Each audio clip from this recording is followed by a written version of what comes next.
स्वदेशी incredible SI news में उपस्थित हुए। आज हम लोग पूरे देश में जिस प्रकार से राहुल गांधी जी ने सामाजिक न्याय और न्याय को लेकर लड़ाई लड़ रहे हैं, उन्हीं बातों को आगे बढ़ाते हुए कांग्रेस पार्टी ने 25 तारीख को तालकटोरा स्टेडियम दिल्ली में एक कांग्रेस नेतृत्व का भागीदारी न्याय सम्मेलन रखा है, जिसमें पूरे देश के हर जगह से पिछड़े वर्ग के नेता तालकटोरा स्टेडियम में 25 जुलाई को उपस्थित रहेंगे और ये भागीदारी न्याय की एक बड़ी मुहिम है। पूरे देशव्यापी स्तर पर जिस प्रकार से भारतीय जनता पार्टी की सरकार ने लगातार संस्थानों का निजीकरण करके पिछड़े वर्गों के आरक्षणों, पिछड़े वर्गों के अवसरों को शिथिल किया जा रहा है, उसके खिलाफ हम लोग एक बड़ी लड़ाई की आगाज 25 तारीख को हम लोग करेंगे। इस सम्मेलन को करने का उद्देश्य हमारा ये है कि जैसा कि हमारे नेता राहुल गांधी जी और कांग्रेस पार्टी का मानना है कि आने वाले दिनों में आपने लगातार राहुल गांधी जी के बयानों के माध्यम से सुना होगा कि वो चाहते हैं कि इस देश में जो कांग्रेस पार्टी है, जो हमेशा इस देश में न्याय, इंसाफ और संविधान, लोकतंत्र की लड़ाई लड़ी है, उसकी बागडोर को पिछड़े वर्ग के लोग, दलित वर्ग के लोग, आदिवासी वर्ग के लोग अपने हाथ में लें और इस लड़ाई को आगे बढ़ाएं।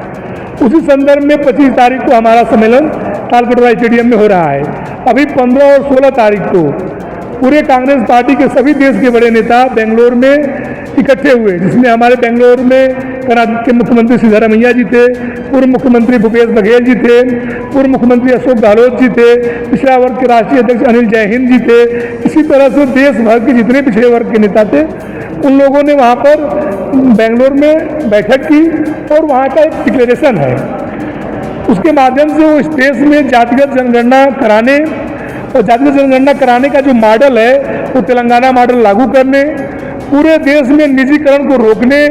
और पूरे देश के संसाधनों में, नौकरियों में, संस्थाओं में पिछड़े वर्ग की भागीदारी को सुनिश्चित करने के लिए एक व्यापक मोर्चा बनाने की बात की गई है। उसी के अगली कड़ी के रूप में 25 तारीख को भागीदारी न्याय सम्मेलन जो पिछड़े वर्ग के कांग्रेस के नेता हैं वो लोग कर रहे हैं। उसको करने के पीछे जो हम लोगों की पूरी मंशा है, आपने देखा होगा कि उत्तर प्रदेश की जो वर्तमान सरकार है,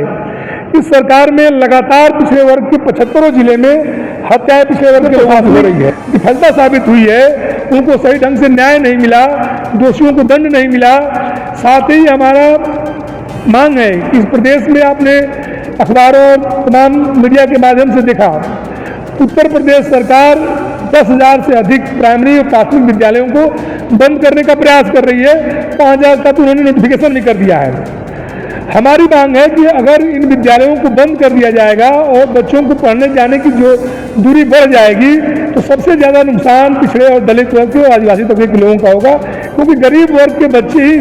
विद्यालयों में पढ़ते हैं। तो सरकार ये जो तुगलकी फरमान जारी की है विद्यालय बंद करने का, इसको वापस ले, इस पर भी हम लोग वहाँ पर चर्चा करेंगे। और देश के पैमाने पर भारतीय जनता पार्टी की सरकार लगातार सरकारी संस्थानों को, जिसमें स्कूल विशेष तौर पे है, उसको बंद कर रही है। साथ ही आप एक बहुत ज्वलंत मसला है, भारतीय जनता पार्टी की सरकार हर चीज़ को निजी हाथों में देना चाहती है। आपने देखा कि बिजली कर्मी लगातार आंदोलनरत हैं, लगभग 2 साल से, 2 महीने से आंदोलन कर रहे हैं। उन बिजली कर्मियों पर मुकदमे सरकार लागू कर रही है ताकि वो आंदोलन न करें और बिजली विभाग को निजी हाथों में सौंप दिया जाए। उसका नुकसान मैं आप लोगों को बताना चाहता हूँ कि जिस दिन बिजली को निजी हाथों में बेच देंगे, स्मार्ट मीटर के नाम पर आपने तमाम खबरें हम मीडिया के माध्यम से पढ़ते आए हैं कि उन्हीं जुलून ये लोग बिल जारी करते हैं। अगर ये ग्रामीण स्तर पर इसको लागू कर देंगे और निजी हाथों में दे देंगे, तो किसानों को खेती करना महंगा हो जाएगा,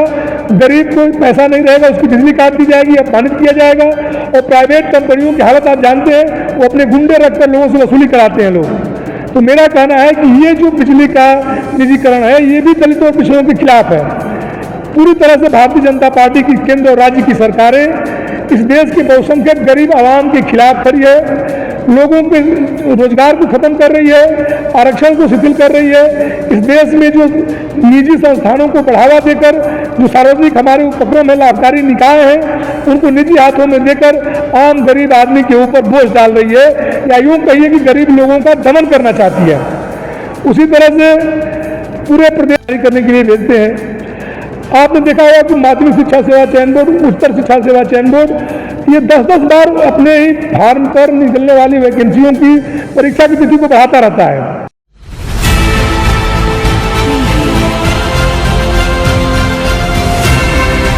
और नीचे जो वो सब्सक्राइब का बटन है ना, उसको हिट करो, जल्दी से करो